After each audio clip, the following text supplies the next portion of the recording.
नमस्कार, स्वागत है आपका मुनाफे की मंडी में, जहां हम आपके लिए कमोडिटी मार्केट की तमाम खबरें लेकर आते हैं। साथ ही इंट्राडे, पोजिशनल और लॉन्ग टर्म के हिसाब से आपके लिए बेहतरीन ट्रेडिंग कॉल्स लेकर आते हैं। इसके अलावा हाजिर बाजार की खबरों के साथ देश भर के मंडियों का अपडेट भी हम आपके लिए लेकर आते हैं। आज सबसे पहले अपने मेहमानों से परिचय करवा दे। मनोज कुमार जैन है, head commodity and currency research है पृथ्वी फिनमार्ट से। कुणाल शाह है, हेड ऑफ कमोडिटी रिसर्च निर्मल बंग। और भाविक पटेल हैं, सीनियर रिसर्च एनालिस्ट है ट्रेडबुल सिक्योरिटीज से। आप तीनों मेहमानों का ईटी नाउ स्वदेश पर स्वागत है। सबसे पहले आज टॉप 10 खबरें देख लेते हैं कि आज कहां पर सबसे ज्यादा एक्शन है। गोल्ड और सिल्वर ऊपरी स्तरों पर अब बिकवाली दिख रही है, 250 रुपए के आसपास। सोना चांदी भी 700-800 रुपए तक की कमजोरी यहां दिख रही है। क्रूड में 1% तक की गिरावट है। ब्रेंट अब $92 के नीचे आ गया है। नेचुरल गैस में जबरदस्त तेजी है, 505 रुपए के ऊपर नेचुरल गैस पहुंच चुका है। करीब करीब 5% की तेजी एमसीएक्स पर आज दिख रही है। कॉपर, चीन के कमजोर आर्थिक आंकड़े से यहां पर दबाव है। सभी बेस मेटल्स पर आज ऊपरी स्तरों पर मुनाफा वसूली ही दिख रही है। एग्री मार्केट की बात कर लेते हैं। मेंथा 960 रुपए के आसपास है, आज हल्की तेजी यहां पर दिख रही है। कॉटन कमजोर कारोबार, 32,950 रुपए के आसपास एमसीएक्स पर कॉटन कारोबार कर रहा है। हल्दी में भी कमजोरी है, 7,650 के आसपास हल्दी का दिसंबर वायदा ट्रेड कर रहा है। जीरा 24,550 रुपए के आसपास। और धनिया में गिरावट ज्यादा है, 10,500 रुपए के नीचे अब धनिया का दिसंबर वायदा फिसल गया है। तो ये कुछ बड़ी खबरें, लेकिन अब आगे बढ़ते हैं और सबसे पहले बात गोल्ड और सिल्वर की कर लेते हैं, क्योंकि गोल्ड में जिस तरह का रुझान हमने देखा है, नवंबर में 3,000 रुपए तक गोल्ड महंगा हो गया, लेकिन हालांकि आज 53,000 के ऊपर जाने के बाद आज मुनाफा वसूली दिख रही है। करीब करीब 200 रुपए, 215 रुपए फिलहाल गिरावट यहां पे दिख रही है, लेकिन अभी भी माहौल तेजी का ही है। ज्यादातर एक्सपर्ट्स को लगता है कि गोल्ड में जिस तरह से क्रिप्टो करेंसी में गिरावट आई है, उसका फायदा यहां पर गोल्ड को मिल रहा है। गोल्ड में निवेशक वापस से लौट रहे हैं और साथ ही जिस तरह की अनसर्टेनिटी ग्लोबल लेवल पे बनी हुई है, उसका भी फायदा दिख रहा है। मनोज जी, क्या लग रहा है गोल्ड में जो आज की गिरावट आई है, क्या ये खरीदारी का मौका लग रहा है? और आपको भी लग रहा है कि क्रिप्टो में इससे जो पैसा निकला है उससे गोल्ड को फायदा हुआ है, पूरे बुलियन मार्केट को फायदा हुआ है? मोहन जी, बिल्कुल। अगर यहाँ लंबी अवधि की बात करें तो सोना और चांदी अभी भी यहाँ पे पॉजिटिव जोन में ही है। और जिस तरह से क्रिप्टो में हमने क्रैश आता हुआ देखा और साथ ही डॉलर इंडेक्स में भी ऊपरी लेवल से अच्छी मुनाफा वसूली देखने को मिली है, तो वो बिल्कुल बुलियन पैक को काफी अच्छा सपोर्ट कर रही है। और हमने देखा है कि जो सोने की कीमतें $1,700 के नीचे फिसल गई थी, अब वो फिर एक बार $1,800 के आसपास जो है आती हुई दिख रही है। तो ओवरऑल लॉन्ग टर्म ट्रेंड सोने और चांदी का अभी भी पॉजिटिव ही लगता है। लेकिन अगर स्पेसिफिक इंट्राडे की बात करें तो एक अच्छी रैली के बाद अभी सोना यहाँ पे थोड़ा सा ओवरबॉट जोन में दिख रहा है इंटरनेशनल मार्केट में, और उसी के चलते आज हम हल्की यहाँ पे कमजोरी जो है कीमतों में आते हुए देख रहे हैं। तो अगर किसी को इंट्राडे में अगर ट्रेड लेना है तो यहाँ पे सेल का ट्रेड लेना चाहिए। हमारा मानना है कि 1745-1750 डॉलर इंटरनेशनल मार्केट में फिर आ सकता है। उस लिहाज से भारतीय बाजारों में भी एमसीएक्स पर कीमतें एक बार 52,600 तक के स्तर जो है वो टेस्ट कर सकती है। तो इंट्राडे में यहाँ 52,900-950 के जोन में बिकवाली कर सकते हैं 53,100 के स्टॉप लॉस से। 52,600 का लक्ष्य लगाएं और ये स्पेसिफिक इंट्राडे कॉल रहेगी। लॉन्ग टर्म ट्रेंड अभी भी पॉजिटिव है। लंबी अवधि में यहाँ पे कहीं भी अगर गिरावट दिखती है 52,000 के आसपास, तो वो फिर निवेश के लिए, जो लंबी अवधि के निवेशक हैं, उनके लिए एक अच्छा मौका होगा। अभी स्क्रीन पे आप देख रहे हैं, ये स्टॉप लॉस को करेक्ट करना पड़ेगा। स्टॉप लॉस में माइनर टाइपो एरर था, लेकिन यहाँ पर इंट्राडे के लिए मनोज जी को लगता है कि यहाँ पर बेचकर ही जाना चाहिए। मनोज जी, आपने स्टॉप लॉस क्या बताया था इंट्राडे के लिए? 53,100 का स्टॉप लॉस लगाएं 52,600 के लक्ष्य के लिए। ओके, 53,100 का यहाँ पर आपको स्टॉप लॉस लगाना है। 52,950 पर आपको यहाँ पर बेचना है और टारगेट है 52,600 का। ये इंट्राडे के लिए कॉल है, लेकिन लॉन्ग टर्म के लिए अभी भी खरीदारी की राय है। कुणाल जी भी हमारे साथ है। कुणाल जी, क्या लग रहा है गोल्ड में जिस तरह की तेजी हम नवंबर के महीने में हमने देखा है, 3,000 रुपए तक गोल्ड महंगा हुआ है, क्या क्रिप्टो का पैसा यहां पर आ रहा है? क्या लग रहा है? और ये पैसा अभी गोल्ड में आता रहेगा? गोल्ड की तेजी अभी चलने वाली है? प्रॉफिट टेकिंग आ सकता है, बाकी गोल्ड में तेजी बरकरार रहेगी। दिसंबर महीने में जो फेड का मीटिंग है वो लास्ट रेट हाइक का मीटिंग लग रहा है। उसके बाद रेट हाइक नहीं होगा तो डॉलर इंडेक्स और कमजोर होने वाला है। सो यहाँ से कोई मंदी नहीं है गोल्ड में। 200-500 रुपए का करेक्शन आ सकता है। और जहाँ तक कॉमिक्स की बात है, $30-40 का करेक्शन आ सकता है बस। चांदी को लेकर क्या लग रहा है? चांदी आज ऊपरी स्तरों पर दबाव दिखा रही है, क्या खरीदारी कर ले क्या आज इस गिरावट में? बुलिश बुलिश है। $22 का साइकोलॉजिकल रेजिस्टेंस है। $22 से 3-4 बार ऊपर नहीं जा पा रहा है, तो एक बार नीचे में 61,000 मैक्सिमम आ सकता है। बाकी मैं गोल्ड सिल्वर में डिप पे बाई करने के लिए रिकमेंड करूंगा, इसमें मंदी नहीं करनी चाहिए। ओके, यानी गोल्ड और सिल्वर गिरावट पे खरीदे ही, इसमें मंदी नहीं करे। और मनोज जी भी सहमत है कि खरीद कर ही जाना चाहिए। वो इंट्राडे के लिए छोटे से टारगेट के लिए उन्होंने बिकवाली की सलाह, सिर्फ आज के लिए कैरी नहीं करना है, अभी भी ट्रेंड पॉजिटिव ही है। भाविक जी, आपको क्या लग रहा है गोल्ड और सिल्वर में, आप क्या राय दे रहे हैं? कि वैसे तो शॉर्ट टर्म अच्छा ही लग रहा है, बट इंट्राडे पर्पस मुझे लग रहा है कि चांदी में बिकवाली करनी चाहिए, क्योंकि चांदी में हमने देखा कि 10th और 11th नवंबर को 62,800 ब्रीच नहीं कर पा रहा था, और कल और उसके अगले दिन अगर देखें तो 63,100 जो है वो ब्रीच नहीं कर पा रहा है। तो कहीं ना कहीं अराउंड 62,900 से 63,100 पे एक रेजिस्टेंस जरूर से दिख रहा है, और मुझे लग रहा है कि थोड़ा ओवरबॉट भी हो चुका है, तो प्रॉफिट टेकिंग आ सकता है। तो इंट्राडे पर्पस ही मैं रिक्वेस्ट करूंगा कि आज के दिन शॉर्ट कर सकते हैं अराउंड 61,500 दिसंबर कॉन्ट्रैक्ट, और 60,600 के टारगेट के लिए, और स्टॉप लॉस रख सकते हैं 62,100 का। कैरी करना है, अगर आज आपका टारगेट नहीं आता है 60,600 का, तो इसको कैरी करे क्या भाविक? जी नहीं, जस्ट इंट्राडे पर्पस ही है ये। सिमिलर है इंट्राडे के लिए, भले ही डिप की संभावना लग रही, डिप की आशंका लग रही है गोल्ड और सिल्वर में, तो आज के लिए बेचे, कैरी नहीं करे, ट्रेंड अभी भी पॉजिटिव है। चांदी को लेकर आपका व्यू मनोज जी क्या है? चांदी में भी मेरा व्यू पॉजिटिव है, और चांदी में बजाय शॉर्ट सेल के अगर यहाँ 60,600-700 के जोन में आए तो बिल्कुल बाय करके चलना चाहिए। मेरा वर्ष 2022 के अंत तक जो लक्ष्य है वो 67,000 का है चांदी में। तो यहाँ पे चांदी में डिप मिले तो बाय करके चलें, एक अच्छी अपॉर्चुनिटी यहाँ पे चांदी में देखने को मिल रही है, और आने वाले समय में ये गोल्ड को आउट परफॉर्म करती हुई नजर आएगी। तो डिप मिले 60,600 के आसपास तो बिल्कुल बाय करके चलना चाहिए, एक अच्छी बढ़त की संभावना यहाँ दिख रही है। चलिए अब क्रूड की बात कर लेते हैं। क्रूड पर आज दबाव दिख रहा है, $92 के आसपास ब्रेंट क्रूड का भाव पहुंच चुका है, और कल के सत्र में भी हमने देखा था कि ये गिरावट ही था, और इस तरह की आशंका लगाई जा रही है कि अगले साल एक माइल्ड रिसेशन का माहौल रह सकता है यूरोजोन में और यूएस में, और डिमांड आउटलुक को लेकर चिंता यहाँ पर बनी हुई है। कुणाल जी, क्या लग रहा है, क्रूड में गिरावट यहाँ से और आपको दिख रही है क्या? जी, थोड़ा बहुत आ सकता है गिरावट, बट लंबी गिरावट नहीं नजर आ रही है। ये सब सपोर्ट के लेवल है, यहाँ से बहुत ज्यादा गिरावट एक्सपेक्ट नहीं करनी चाहिए। यूएस का ऑयल का प्रोडक्शन बढ़ रहा है, उसके कारण क्रूड के प्राइसेस लगातार अंडर प्रेशर है। सो मेरी राय में ये मौजूदा स्तर से 70-80 रुपए की और गिरावट आ सकती है, उससे ज्यादा मंदी मुझे नजर नहीं आ रही है। सो बहुत $82-83 पे एक बार होल्ड करना चाहिए नाइमेक्स, ऐसा मेरा व्यू है। मनोज जी, ऑप्शंस में कोई रणनीति है या फ्यूचर्स में ही आप यहाँ पे बिकवाली या खरीदारी की सलाह देंगे क्रूड में?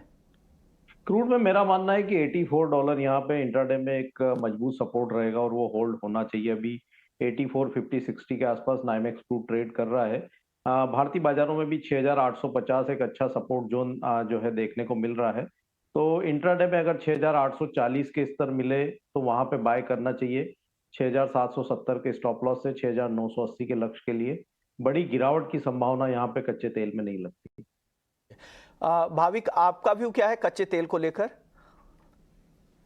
लग रहा है कि अक्टूबर और नवंबर दोनों बार हमने देखा है कि अराउंड 6800 से 6750 के बीच में उसने सपोर्ट लिया है, और यहाँ से भी नया फ्रेश शॉट करने का मैं रिकमेंड नहीं करूँगा, क्योंकि रिस्क रिवॉर्ड रेशियो अगर देखें तो ऑलरेडी काफ़ी नीचे है। तो मुझे लग रहा है कि नीचे अगर आता है सपोर्ट के करीब तो एक बार बाय कर सकते हैं, और मैं जाऊंगा कि ऑप्शन के थ्रू, क्योंकि ऑप्शन एक थोड़ा सेफर रूट रहेगा। तो जो क्रूड ऑयल 15 दिसंबर का जो 7,000 का कॉल है, जो अराउंड 320-323 चल रहा है, तो थोड़ा डिप आता है 300 के करीब, तो बाय कर सकते हैं 440 के टारगेट के लिए, और स्टॉप लॉस रख सकते हैं 220 का। हो गया, तीनों ही एक्सपर्ट्स को लगता है कि क्रूड में यहाँ पर ज़्यादा गिरावट नहीं है, आप खरीदारी करके जा सकते हैं, और 7,000 के कॉल ऑप्शन खरीदने की सलाह है डिप पर। 300 के आसपास खरीदनी है, 440 का टारगेट है, 220 का स्टॉप लॉस लगा ले। अगर ऑप्शंस के जरिए ट्रेड करना चाह रहे हैं तो भाविक की तरफ से सलाह है कि 700 के स्ट्राइक की कॉल ऑप्शंस आप खरीद सकते हैं। चलिए अब नेचुरल गैस की बात कर लेते हैं। आज जबरदस्त तेजी यहाँ पर भी दिख रही है। कुणाल जी, क्या लग रहा है, नेचुरल गैस में एक अच्छा बाउंस बैक यहाँ पे दिख रहा है, क्या करना चाहिए इस बाउंस बैक पर? नहीं, मेरी राय से नेचुरल गैस में कोई रिकमेंडेशन नहीं है। मुझे क्लैरिटी नहीं है। मनोज जी, आप क्या सलाह देंगे नेचुरल गैस पर? यहाँ पे ट्रेंड क्लियर नहीं है और काफी ज्यादा वोलेटिलिटी हम देख रहे हैं। लगभग 8 से 10% की जो है इंट्राडे वोलेटिलिटी यहाँ देखने को मिल रही है डेली बेसिस पे। तो ये काउंटर से दूर रहने में ही समझदारी है, क्योंकि यहाँ पे ट्रेंड जो है क्लियर नहीं दिख रहा है, जैसा कि कुणाल ने बताया। तो मेरी भी सलाह रहेगी कि इससे दूर रहें। भाविक, आप क्या सलाह दे रहे हैं? नेचुरल गैस में आपकी कोई कॉल बन रही है क्या, या आप भी कोई ट्रेड नहीं करने की सलाह देंगे यहाँ पर? जी मैं ज़रूर से मैं भी बोलूँगा कि आई थिंक ट्रेड नहीं करना चाहिए, क्योंकि रोज़ 15 से 20% की मूवमेंट आती है, तो it is very difficult to watch the trend. तो दूर ही रहे तो ज़्यादा बेहतर रहेगा। बेहतर राय है। नुकसान कराने से अच्छा है कि नो ट्रेड ज़्यादा बेहतर है, क्योंकि जिस तरह की वॉलेटिलिटी है और काफ़ी सेंसिटिव कमोडिटी है, और ये है नहीं कि इंडिया प्राइस डिस्कवरी यहाँ पर कर रहा है, इंटरनेशनल मार्केट से पूरा लिंक है, इस वजह से काफ़ी उतार चढ़ाव देखने को मिलते हैं। तो बेहतर होगा कि आप इससे अभी दूर ही रहे, इसमें ट्रेड नहीं करने की सलाह है। चलिए अब बेस मेटल्स की बात कर लेते हैं। बेस मेटल्स में हफ्ते भर में अच्छी तेजी के बाद अब हल्की मुनाफा वसूली भी दिख रही है। जिंक आज काफी कमजोर दिख रहा है, लेड भी कमजोर है, 270 के आसपास जिंक है, लेड 183 के आसपास, एल्युमिनियम 208 रुपए के आसपास है। एल्युमिनियम में हालांकि गिरावट काफी कम है। कॉपर भी कमजोर है, 0.5%, 686 रुपए के आसपास। कुणाल जी, बेस मेटल्स में क्या करना चाहिए इस गिरावट पर? कोई टॉपिक है आज के लिए आपकी? बेस मेटल में थोड़ा चाइना से जो डेटा आ रहा है वो बहुत ही कमजोर आ रहा है, उसके चलते हुए मेटल्स में थोड़ा बहुत प्रेशर देखने मिल रहा है। पर कोई कमोडिटी में लंबी मंदी नहीं है, क्योंकि डॉलर कमजोर है ओवरऑल। 682 के आसपास आप कॉपर बाई कर सकते हैं। 690 के टारगेट के लिए 677 का स्टॉप लॉस रखना चाहिए। ओके, नहीं, ये व्यू है बेस मेटल्स को लेकर। मनोज जी, आपकी टॉपिक क्या होगी बेस मेटल्स में, और क्या राय बन रही है फंडामेंटली यहाँ पे ओवरऑल ट्रेंड ठीक दिखता है, जिस तरह से डॉलर इंडेक्स में कमजोरी देखने को मिल रही है और सप्लाई के कंसर्न्स है।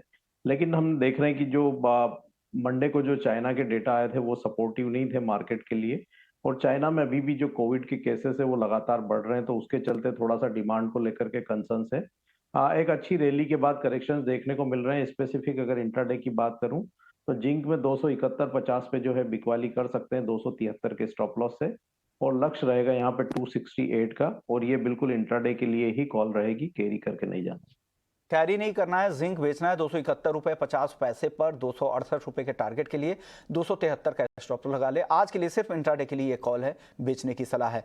भाविक, आपकी टॉपिक क्या है बेस मेटल्स में? मेरी टॉपिक एल्यूमिनियम ही रहेगी सेल करने के लिए, क्योंकि अगर टेक्निकली भी देखें तो एक राउंडिंग टॉप बना रहा है, जो दिखा रहा है कि आई थिंक अपसाइड थोड़ा प्राइसेस है वो सॉफ्टनिंग हो रही है और डिमांड भी कम हो रही है। और हमने देखा है कि 2 बार 213.70 पे एक 2 टॉप बनाया है, तो एक रेजिस्टेंस भी बन चुका है। तो इंट्राडे पर्पस के लिए 209 के करीब मैं शॉर्ट के रिकमेंडेशन करूंगा 206 के टारगेट के लिए, और स्टॉप लॉस रहेगा 211 का इंट्राडे। आज रुपए में फिर से कमजोरी दिख रही है डॉलर के मुकाबले, करीब करीब 30 पैसे से ज्यादा की कमजोरी है, 0.4% कमजोर दिख रहा है, 81 रुपए 60 पैसे के ऊपर चला गया है। कुणाल जी, क्या लग रहा है, रुपए में वापस से कमजोरी शुरू हो गई है? क्या है, कमजोरी और बढ़ती दिख रही है आपको?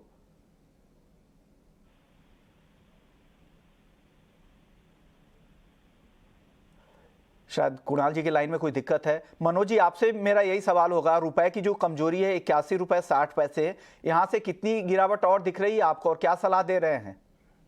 रुपये में हमारा मानना है कि 81.85 जो है, अगर स्पॉट की बात करूं तो एक अच्छा मजबूत सपोर्ट है रुपये के लिए, और वो होल्ड होना चाहिए। एक डॉलर इंडेक्स में लोअर लेवल से रिकवरी देखने को मिली, जिसके चलते रुपये में फिर कमजोरी थोड़ी देखने को मिल रही है। लेकिन जिस तरह से यहाँ पे जो कच्चे तेल की कीमतों में नरमी आई है, दूसरा डोमेस्टिक मार्केट में एफआईज के जो फ्लोज है वो लगातार बेहतर हैं। इंडिया के अगर डेटा की बात करें तो यहाँ पे इन्फ्लेशन में भी गिरावट आई है, तो आगे यहाँ पे जो मैक्रो इकोनॉमिक जो नंबर्स है वो भी बेहतर हैं, और जो कारपोरेट अर्निंग्स के रिजल्ट्स है वो भी बेहतर है। तो मेरा मानना है कि ज्यादा गिरावट रुपये में शायद देखने को ना मिलेगी, और 81-85 जो लेवल्स है वो रुपये होल्ड करता हुआ नजर आएगा। तो यहाँ पे अभी वर्तमान लेवल पे शॉर्ट का या बाइंग का रिकमेंडेशन नहीं रहेगा। अगर किसी का पोजीशन है तो 81-85 के आसपास एक बार यूएसडी आईएनआर में अगर लॉन्ग का पोजीशन है तो वहां पे मुनाफा वसूली की रणनीति रखना चाहिए।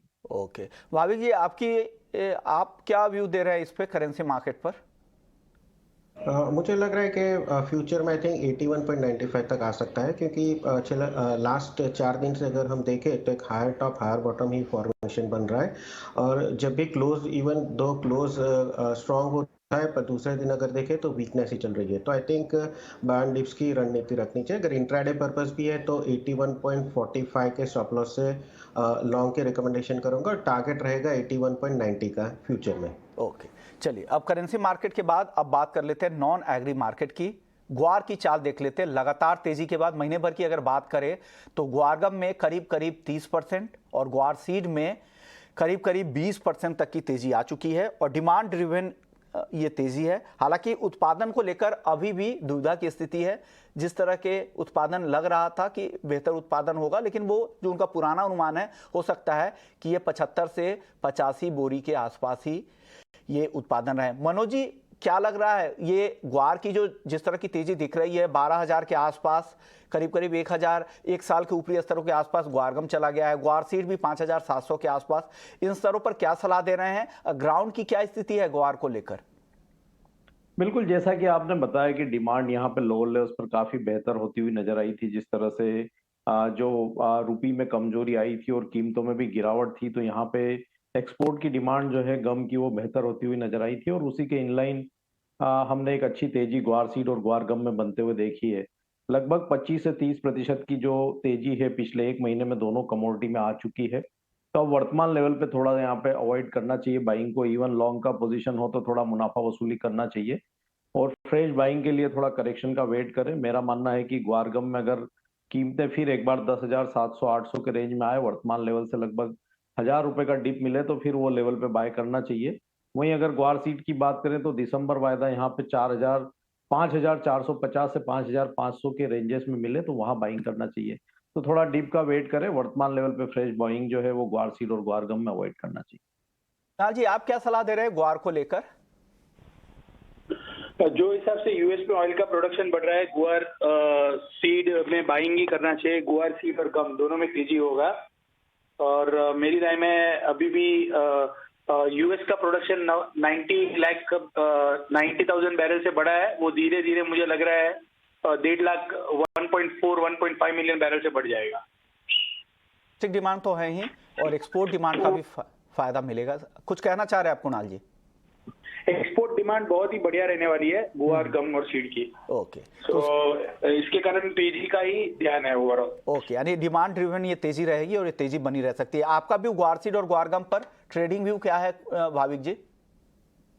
देखिए, मैं मनोज जी से सहमत हूँ, क्योंकि ऑलरेडी हमने रैली बहुत अच्छी खासी देख चुकी है। तो यहाँ से थोड़ा नया लॉन्ग पोजीशन लेना थोड़ा रिस्की रहेगा। तो जो आई थिंक जिसके पास लॉन्ग पोजीशन है वो बुक कर सकते हैं और थोड़े डिप के लिए वेट कर सकते हैं कि जहाँ पे 11,200 या 300 के करीब गुआर गम अगर आता है या 5,400 के करीब दिसंबर कॉन्ट्रैक्ट गुआर सीड आता है, तो एक बार बाय कर सकते हैं। क्योंकि फंडामेंटल अभी भी अच्छे हैं, बट क्योंकि ये रैली बहुत आ चुकी है ज़्यादा शॉर्ट टर्म में, तो थोड़ा स्पेक्यूलेटिव भी लग रहा है। तो एक बार डिप आता है तो बाय कर सकते हैं। कॉटन को लेकर कुणाल जी आपका व्यू क्या है? कॉटन में क्या लग रहा है? हालांकि आवक बहुत कम है फिलहाल, उस तरह के लोगों को लग रहा है, जो किसान है उनको लग रहा है कि आगे अच्छे भाव मिलेंगे, इस वजह से वो अभी बेच नहीं रहे हैं माल। ऐसे में क्या लग रहा है, आगे जाके दाम और गिरेंगे क्या कॉटन के? नहीं, कॉटन में मेरी राय में it all depends on China, because international cotton के प्राइसेस बढ़ने के लिए चाइना का सपोर्ट चाहिए। और चाइना में अगर आप देखेंगे तो फिलहाल इकोनॉमिक क्राइसिस चालू है। तो जैसे जैसे चाइनीज इकोनॉमी ओपन होती है वो कॉटन के लिए एक तेजी के न्यूज लेके आएगी। सो मेरी राय में आप कॉटन में अभी ध्यान मंदी का नहीं रखना चाहिए। जो हिसाब से ओवरऑल सिनारियो है, डिमांड लौट सकती है और कॉटन के प्राइस बढ़ सकते हैं। तो कॉटन और कॉटन केक पर मनोज जी? जी सर, मैं कॉटन और कॉटन केक पर आपकी राय जानना चाह रहा था। कॉटन सीड ऑयल केक की अगर बात करें तो यहाँ भी जो ट्रेंड है वो पॉजिटिव बना हुआ है। एक अच्छी रैली हमने आते हुए देखी और आज यहाँ थोड़ी सी मुनाफा वसूली है, लेकिन ट्रेंड अभी भी पॉजिटिव लगता है। अगर जनवरी कॉन्ट्रैक्ट की बात करूं तो अभी 2680 के आसपास ये ट्रेड हो रहा है। 2650 के स्तर मिले तो कॉटन सीड ऑयल के एक जनवरी कॉन्ट्रैक्ट में बाय करके चलना चाहिए। 2600 का स्टॉप लॉस रखें। लक्ष्य फिर एक बार 2700 से 720 तक का रख सकते हैं। वहीं कॉटन में भी यहाँ पे हमने एक दायरे का ट्रेड देखा है, लेकिन लो लेवल्स पे सपोर्ट लेवल यहाँ पे अच्छे से होल्ड हो रहे हैं।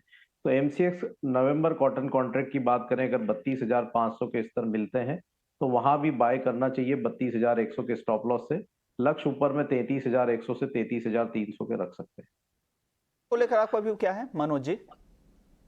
कैस्टर सीड जी कैस्टर सीड पे। कैस्टर सीड में यहाँ पे थोड़ा सा ऊपरी स्तरों पर जो है प्रॉफिट बुकिंग देखने को मिल रही है और 7,550 यहाँ पे एक रेजिस्टेंस देखने को मिल रहा है। 7,520 के स्तर पर यहाँ पे बिकवाली कर सकते हैं और जो लक्ष्य रहेगा वो 7,400 का रहेगा। स्टॉप लॉस 7,580 का लगाएं। ओके भाभी के स्पाइसेस में कोई टॉपिक है क्या, खरीदना या बेचना पसंद करेंगे? हालांकि सभी स्पाइसेस में आज कमजोरी दिख रही है।